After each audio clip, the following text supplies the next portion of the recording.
Okay, so yeah, today is our last day of chatting, so it's just going to be the three of us talking about some stuff. Okay, what do we want to start with? Who's starting?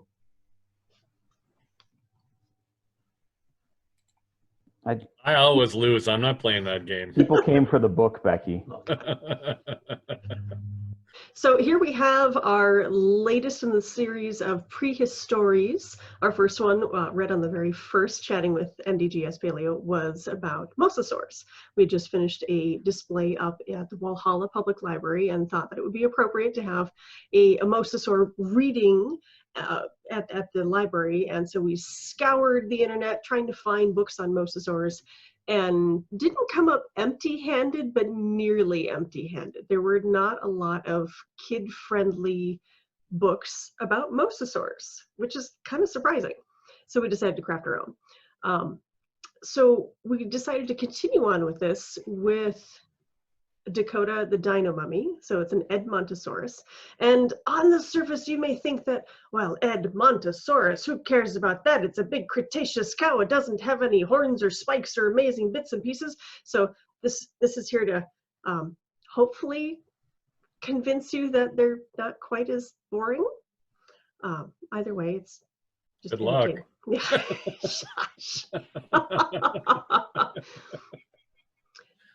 Yeah. So now the fun part here, I'm going to be doing this, so I'm sorry, because my camera is right in front of my screen, so some of my text may be uncovered here, but we'll give it a whirl. One day, a young man, his nose in the dirt, scanning for fossils, his senses alert. He picked up a bone, a piece from the tail, a fossil unique, all covered in braille. 2 summers were spent unearthing his find, hauled back to the lab, ready to refine. We don't know what happened after it died. It lost a few pieces, then petrified. Dakota was big when compared to you. It sadly died young, more growing to do. To clean off the skin, surrounded by rock, took hours of work on each giant block. Tiny jackhammers that fit in your hand, thousands of hours with iron and sand. Some scales were quite large, the size of a dime, like other reptiles not covered in slime. Some are as small as the head of a pin, the tough leathery hide made from keratin.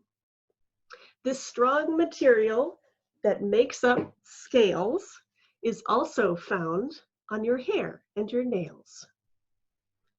A frill of square scales ran all down the back, perhaps used to tell who lived in each pack. We all have wrinkles, so did the mummy, on hands, feet, and tail, even its tummy. Where there is movement, in places like joints, skin quilts and flexes at all of these points. Its hand like a mitten, all wrapped up tight. 3 fingers bear weight, but no thumb in sight. A huge hoof-like nail sits in the middle. What was its purpose? That's the real riddle. One section of arm looked all inside out, with holes punched through in the shape of a snout. Whose chomp could have done that? What toothy smile? Too small for T-Rex, maybe crocodile? We used to restore the tail depth quite small. No room for muscle, it did not stand tall. How wrong we were. This mummy has shown us adding more mass to the tail is a plus. In history past, they lived in a swamp, but look at these toes, on land they would romp. As caribou spread their hooves for the snow, weight-bearing pads adorn each giant toe. A fleshy coxcomb on top of its head. Was it bright color, or was it plain red? It did not have horns or spikes on its head, or great spear-toothed maws to fill you with dread. These dinos were plain and lived in vast herds. When seen together, their outlines were blurred. We lovingly call them Cretaceous cows, plant-eating giants, their teeth built to browse. It now lives in Bismarck on grand display, right down the Heritage Center hallway. I know. Who over the camera, under the camera, side of the camera? Very good, Becky. That's very good. Yay! I like the rhyming, all the you did. That's great job. Clint keeps threatening we're going to do Stegosaurus next. He said you've got part of it written. I want to hear this. The books are just going to get more and more boring through time. The next one will be about like a snail or something. Torito. You could make its color. You could make the Stegosaur color orange, so you can rhyme with that. Ugh. Becky put that book together because we are working on a new exhibit for the Dakota specimen. Anyone who was at the Heritage Center for the couple months before the Heritage Center shut down from everything that's going on would notice that Dakota is no longer on display right now at the Heritage Center, and that's because we have the specimen off display and additional prep work being done on the specimen to get it ready for its new exhibit. Originally, that exhibit was going to open up this spring, but with everything going on, it got pushed back and back and back, and of course, no work is happening on it right now. So we're probably looking at the fall to early winter right now. We don't have a date in mind, but there will be a new Dakota exhibit coming to the Heritage Center. So what we'd like to do is give you a quick peek into what that exhibit is going to look like. So you can kind of have a first sneak peek of what the new Dakota exhibit will look like. So this is a good overview. This is going to be the new case that Dakota is going in. One of the first things that you'll notice, if you've seen the Dakota exhibit before, is there was a big portion of the exhibit was what we call the body block that had the main center part of the body from the hips up through the rib cage and kind of up through the shoulders and then the neck, which had some skin on it, not a lot of skin, mostly bones. And it was also very tall, which is why the whole exhibit was very tall, which made it hard to see. And so for right now, for the new exhibit, that body block is not going to go on display. It's going to stay downstairs in the lab and collections area.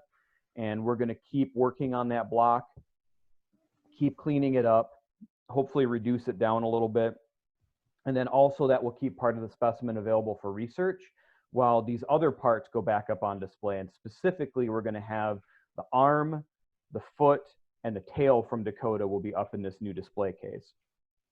So what you're looking at right here, this is going to be the front area. So it's going to look kind of like a fake little outcrop of rock on the front that gives a nice little intro to Dakota itself.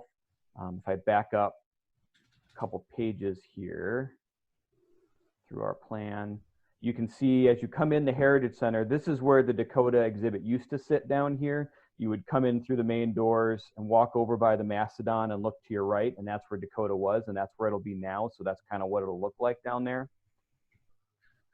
Go back to the case itself. So the new case is completely sealed, which is better for the specimen because it doesn't have to deal with changes in temperature and humidity through the day, which will reduce damage to the specimen. It'll also take the arm, so this is a mock-up of the arm here, is going to be uplifted in this cradle so you can see the arm from all different sides. And in a moment, we'll talk about why that's going to be important and fun to look at. The foot will also be up on this little platform so you can see the foot real up close as well. And then the tail will be in this back part here where you can see the glass comes down lower. So here, this is kind of a back view. So this lower part here is going to have the tail, which puts it nice and low so that you can stand over and look down across the tail, and there'll be some nice low angle lights that'll help the scales really pop out on the specimen. So this is the new case that's currently being built for us, and we'll have installed hopefully sometime later this year, but it all depends on when the Heritage Center opens and when we can get all the prep work done. run through some of the questions here. We've got a couple of questions in our Q&A. How long were ticks alive? I have no idea. We know their ancestors were alive at the time that dinosaurs were because they've been found in appropriately aged amber. But that arachnid family and those arthropods and whatnot, I mean, they were the first creatures to conquer land. So, I mean, their ancestors have been around for a long, long time. Can we talk more about Iki? Nope. We don't have the fossil. I don't know anything about the fossil. I think it's cool. It's kind of like half the pterosaurs that are out there. I think they're like personally really cool. They're my flying dragons. But I don't study them, so I really can't do a lot of like talking about them other than I like them. What's everybody's favorite dinosaur? Jeff hates all dinosaurs. Yeah, I'm actually interested to hear Jeff's answer. I actually know Jeff's answer. It's not that I hate dinosaurs. It's that I don't study dinosaurs. I don't find them very interesting. I'm not into reptiles. I really like bones. I think is kind of what it comes down to for me. And what I like to look at on bones is lots of features. And I'm going to use the word, even though I hate it, the lower vertebrates. I hate that term, but it does define a certain group of animals. Essentially anything except mammals and birds tend to have very blasé bones. There's not a whole lot of features on them. They tend to be very rounded. And it's not until you get up into the mammals and birds that they become very interesting.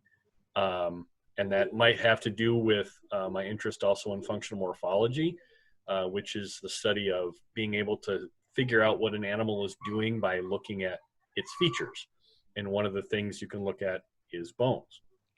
And so to figure out what an animal is doing that doesn't have very many features on its bone is difficult. And there's a lot of room for interpretation there. And I kind of like to have a little bit more morphology, a little bit more going on in the bones. And that's one of the main reasons I don't really like dinosaurs. So that's my answer for what's my favorite dinosaur is it's a mammal. That's my favorite Okay, dinosaur. what's the favorite giant dinosaur claw that you have in your office?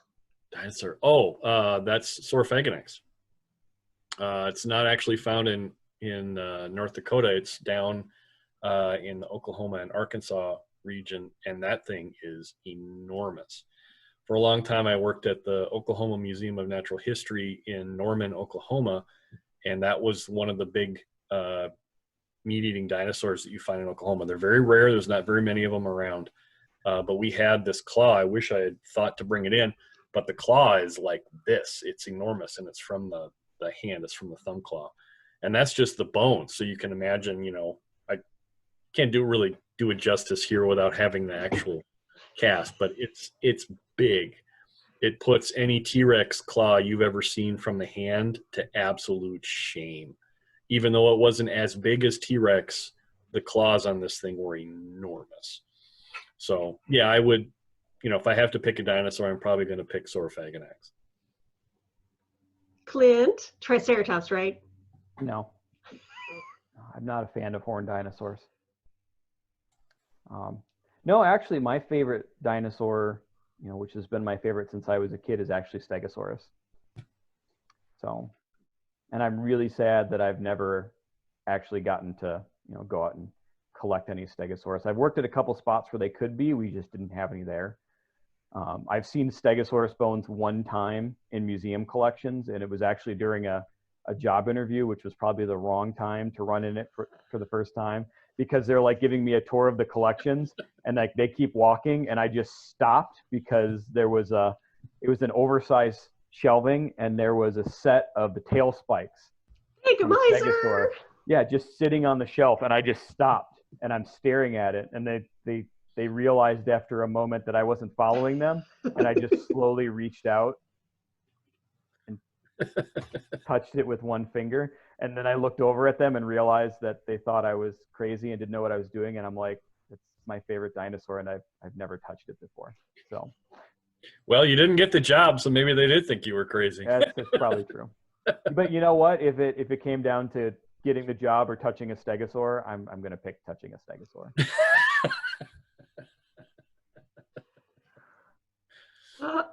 Yeah, my favorite is definitely has always been Triceratops. I have lots of dinosaurs that I like, and for many different reasons. Some are weird, like in size of a saur, or the Machikosaurus, just with a weird dentition. I love Ceratosaur with all the horns on the face, because I mean, come on, it's a dragon, it's a reptile, it's a meat eater, it's got horns on its face. How cool is that? So I like them. Carnotaur is hilarious for, like, you think T-Rex has tiny arms? It's like, I have little tiny arms. I mean, it's so some of them aren't necessarily a favorite, but I find them fascinating for many different reasons. So, and not just dinosaurs. Like Jeff has another fossil in his office that I will steal someday. I love the little Diplocaulus, the boomerang-headed amphibian. It's very cute, very adorable. Its head literally looks like a boomerang. It's from the Permian Basin in Oklahoma and Texas. If we're going to branch out, then I still like mylagolids. Oh, yes. Yeah, we can branch out. Why not? Yes. I would love to find a mylagolid in North Dakota. That would be too cool. Imagine like a prairie dog, but it's got horns on its head. Yeah. So like a rhinoceros prairie dog. Mm-hmm. And they burrow. Yep.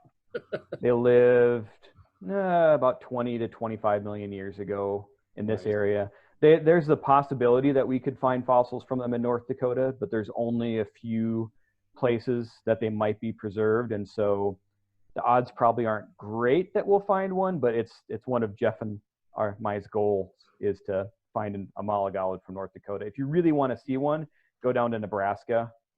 That's where they're really well known. If you go to the University of Nebraska Museum down there, there's really great exhibit there, and you can see them on display. And that's where a lot of them are found from, is down in that area. But they're neat little animals. That just reminds me of the whole the critter that I ended up sculpting for Jeff and his wife for when their second kid was born. It was a little mylagolid epigalus in wearing diapers. It was pretty cute. The first one was a Hesper chicken. Mm-hmm. And the story behind the Hesper chicken was Jeff's wife Amanda works with birds, prehistoric birds. And we are all fans of Gary Larson's The Far Side. And like any of the dinosaur comics, we had just books and books and books of The Far Side littering the lab. And we had a point in time where we got to paint the lab. I'll throw up some pictures up here later. We got to paint the lab. And our boss went, yeah, go wild, decorate the place. I don't care. It's like, okay. So we started designing stuff. And over by the sink, which empties into nothingness, we had a big Dunkleosteus, see, I said it right, Dunkleosteus skull coming up out of the sink to make it look like it was about to eat something. And then way up at the top on our ductwork, we had one of the classic Gary Larson cavemen sitting, and he was fishing. And so the fishing line went all the way down, and the Dunkleosteus looks like it's about to grab the fishing line. And then there are, of course, the other sea creatures that are swimming around. We had the Mosasaur in there. We had, I think there was a shark in there. And then we had the Hesper chicken. And Hesper chicken was chicken colored shape. Modeled after this. Yep. So a swimming bird, but a chicken. And over on the other side of the room, we had a mammoth fish, because I mean, if we're having fun, why not? So we had a mammoth fish, and so it was swimming away from another caveman hunter who was underwater. And we thought, it's like, what kind of gear do we put on the caveman? You can't have like the scuba set or anything, because that's way too technologically advanced. So we gave him like goggles and a spear, and he's going after the mammoth fish. And the mammoth fish is kind of like looking behind himself, like, what are you gonna do with that? I don't know. We had some fun. I'll throw some pictures up because they were pretty entertaining. And then it all got demolished. That was fun. Yeah. Do we name all of our animals like Dakota? So Dakota the Dinomummy, or we don't necessarily name a lot of creatures. It's one of Jeff's pet peeves. Jeff hates naming creatures. So like Sue the T-Rex, or Dippy, the Diplodocus, or whatever. I mean, just, yeah, you get different names coming through. And you get the Mylagallid. Whatever. You do it for a couple different reasons, one of which is if you have a whole bunch of the same thing around, like at our Pemina site. Clint and I were having a wonderful time naming all of our mosasaurs. So like, oh, this is mosasaur number 1. Oh, this is mosasaur number 2. Oh, this is mosasaur number 3. Well, that got kind of boring. It's like, 1, 2, 3. Oh, this one's Evinrude. And this one is, what was your name? Eustace. Eustace. Yes, so we had Eustace and we had Evinrude and we had Adolfo. So we had a few fun names, and so then it's an instantaneous recognition for us, like, oh, that's the one that was found over here instead of over here, rather than, oh, which T-Rex is that? Oh, this is MOR 555. Okay, can you come up with a better name? Yeah, if you're talking about, which is now the nation's T-Rex, as well as the Rankle Rex. I think that was one of the nicknames. I don't know. So there's nicknames that get tossed around all over the place. Sometimes we do it for fun. Sometimes we do it just because it actually simplifies things instead of trying to remember a field number. Different question. What are your guys' favorite prehistoric birds, not including dinosaurs? Oh, boy. I am a big fan of the terror birds from the Eocene. Really, really big birds that would have been probably ostrich size or larger with huge beaks. They would have been large enough to eat some of the small horses that were wandering around. Flightless. There you go. I would love to find one of those in North Dakota. We do have the right aged rocks, but birds are very fragile and tend to be pretty rare. So, but God, that would be really cool to find one of those. Which one is that, Becky? Forest Ricus. So yeah, I guess Becky and I are on the terror birds. How about you, Clint? I don't know if I know enough fossil birds to really have a favorite. I mean, terror birds are cool. It's hard to argue against terror birds. We run into bird fossils so rarely that it's hard to form a favorite, especially if you don't work on them. So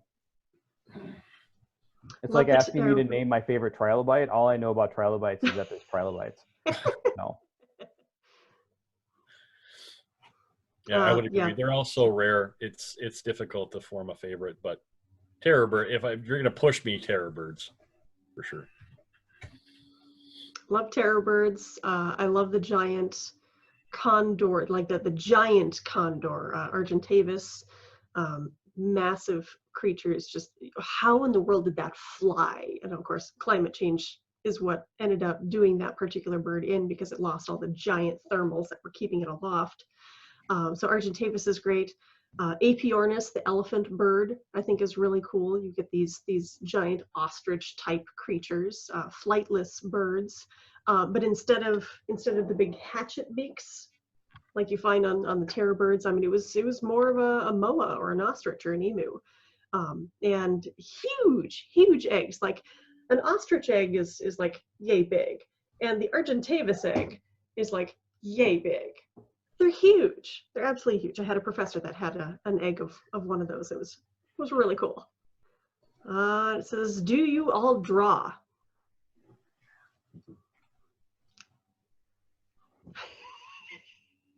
This is why when we're back in the office, we hear, Becky, when they need something drawn. It's like, draw a mammal getting squished under the foot of a sauropod, or draw, I don't know, it's just random things here and there. It's like, we need a logo for this, or, logos for t-shirts, or, well, that's a good way to segue in. We can just segue right into that. Huh. Good question. Okay, speaking of logos, so every year for the Public Fossil Days, we usually come up with a logo, and we used to do different logos for different sites, and it got to be too crazy, too much of a workload. And not everybody wanted a t-shirt from a dig site. So we just kind of scrapped that and just came up with one overall dig design for that year. And then we would have a t-shirt campaign after the digs were done. So if people wanted a shirt, then they could get a shirt. If they didn't want a shirt and like, oh, I'm being charged money for a shirt that I'm never going to wear, you don't have to worry about it because you don't have to get the shirt.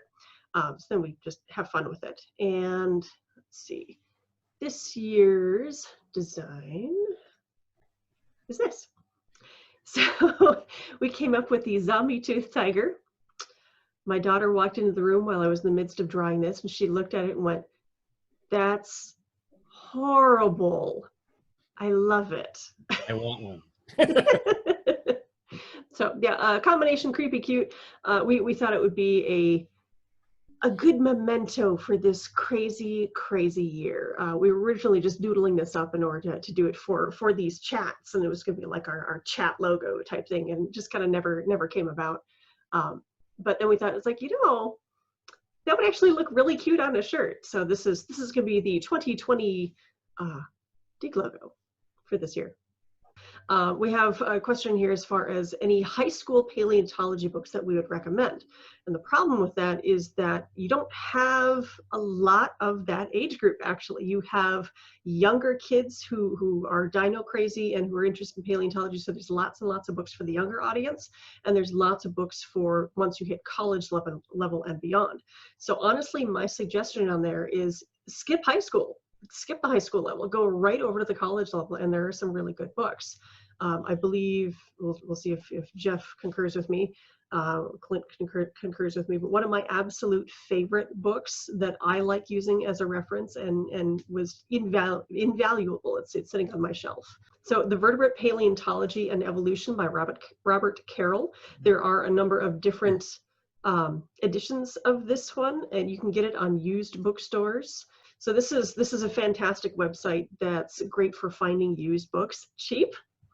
And if you're a high schooler or a college student, that may be kind of a nice thing to have, is if you don't have $42 to spend on a new book, maybe you could spend $16 on a used book. And this is an absolutely fantastic book. It goes through the history of vertebrate evolution through life, and it's going through the fish and the amphibians and the reptiles in birds and mammals, and it's showing like why these are in different categories, and fantastic drawings and illustrations of bones, comparisons between them, and it's a really good book. So this was probably one of the first ones that I latched onto, and yes, it's above high school level, but if you're going to get into paleo, then you're going to be above high school level anyways. So it's very much worthwhile. There's another good one out there. You can maybe look for it on that site, Becky, is Yeah, I'll type it in. Let me know. Fastowski and Weishampel's Dinosaurs book. That's pretty, freshman, sophomore, college age. Goes through all the different major groups of dinosaurs, but it doesn't get too terribly technical. It's loading. I was in my office. I just pull it off the shelf. I know, right? So this particular one is 3rd edition, and you can see based on the cover art that this has the coxcomb even on the top of the head there, which is pretty cool. So you get different editions, so you can search for 3rd edition, 2nd edition, whatever. So if even like the 3rd edition is too much use, 125 views for the newest of the new, then you can go for. I wouldn't do a 1st edition. There's a lot of errors in that 1st edition, so I would do at least 2nd edition because it caught a lot of the. I have the 1st edition. Yeah, so do I, and there's a lot of bad stuff in that 1st edition. See, here we go. New 47, used $8.94. If you're willing to put up with some. Old. I mean, it's 2012, so it's not like it's 40 years out of date or something. The 2nd edition. Oh, I just wanted to get in there. What did Dakota do with his nails? Build houses? What Come on. Oh, all right. Oh, my husband's been rolling his eyes at me this entire time. As you spend most of your day at work, and I inflict my puns upon you two all the time, like daily, and now he's stuck with my puns at home, and he's just like, why did I marry you? Let's see. I just had a few. This is for anybody that's been to Medora. Are you seeing that? This is an early shot of the Medora site. If anybody's been there, this is from 2008. This is Becky over here shoveling, and that's me in the middle. But all of this now has been removed. This is looking towards the west right here.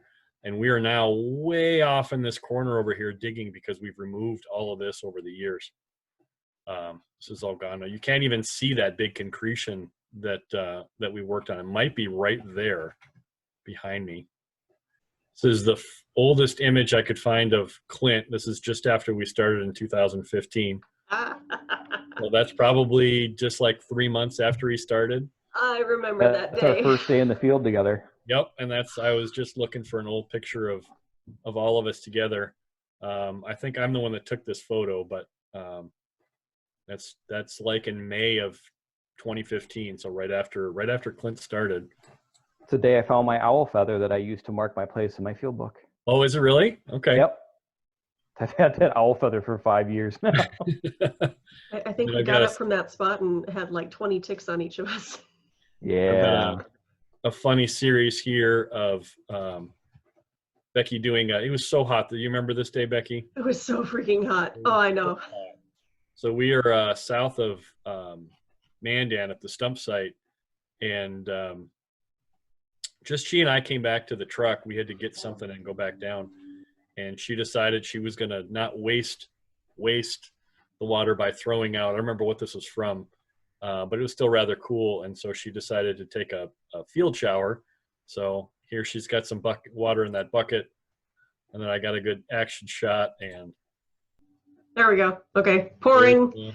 There's the pouring, and then much better. Yeah. Awesome. So I didn't really have a lot of. We decided literally like 8 o'clock this morning that we were gonna do. So I didn't have a lot of time to look for field photos, but just a few. I thought I'd go dig into the archives a little bit, see what I could find. Asked, and this is just honestly really tough to answer. Is do each of us think that we have contributed a fair amount to paleontology? And it's a really hard question to answer. I mean, I'll know, maybe my kid will know after I'm dead. I don't know. Maybe everything that I'm writing about and discussing now is going to be completely and utterly debunked, and I will be looked at as a laughing stock in the world of paleo. Who knows? You're right. That's a very difficult thing to answer. I tend to think about that phrase, "we stand on the shoulders of giants," and it is absolutely true in science. So I'm going to let future generations decide how big my contribution was. My goal in my career is to give people a better understanding of past life and fossils in North Dakota. That is my career goal. Clint and I are doing an overarching project right now to try and finer resolve the time for certain localities that we have that we work with the public fossil digs, just to get a better age date on those. And we're using the fossils that we find to do that. It takes some time because you have to have specific mammals to do it. But that's kind of our overarching project. It will take, a long time to get it all resolved, but that's kind of what we're doing. So I'm just going to let future generations decide if I've made a contribution or not. Maybe yes, maybe no. Maybe it'll be, one piece of a small paper that I was a part of that was the major contribution, and I'd be okay with that. Impossible to answer.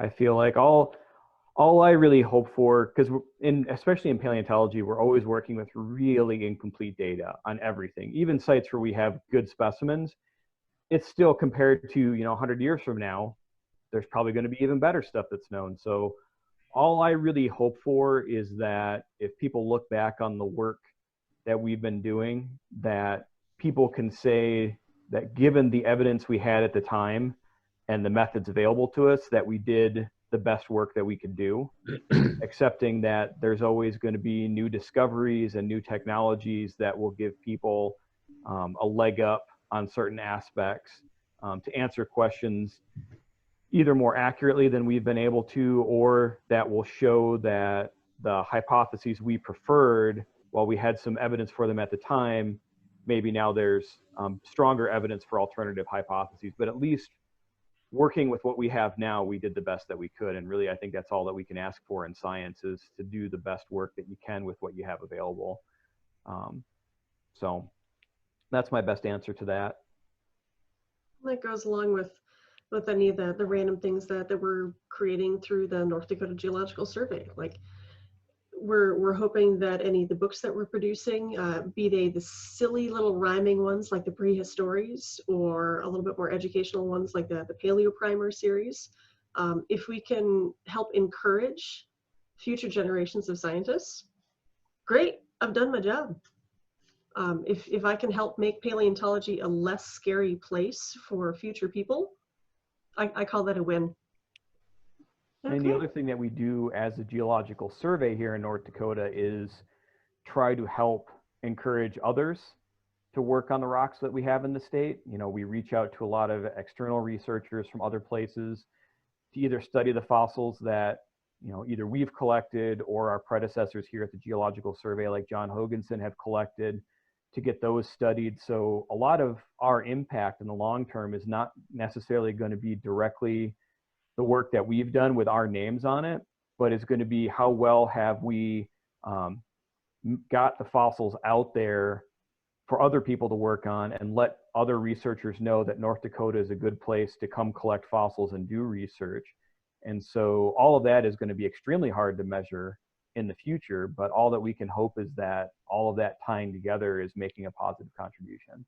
So on that note, hopefully our contributions for the chatting with NDGS Paleo have gone over well. Hopefully we were able to fill a little bit of a science niche in there. And people can go back to the YouTube channel anytime they wish. All of the videos are archived on there. So if you are curious again about ammonites or coprolites or saber-toothed cats or whatever, you can go back and watch us chat. Yeah, and so we were talking a little bit about this morning, moving forward, the Discord server that we have, that we've been using to answer people's questions about these talks.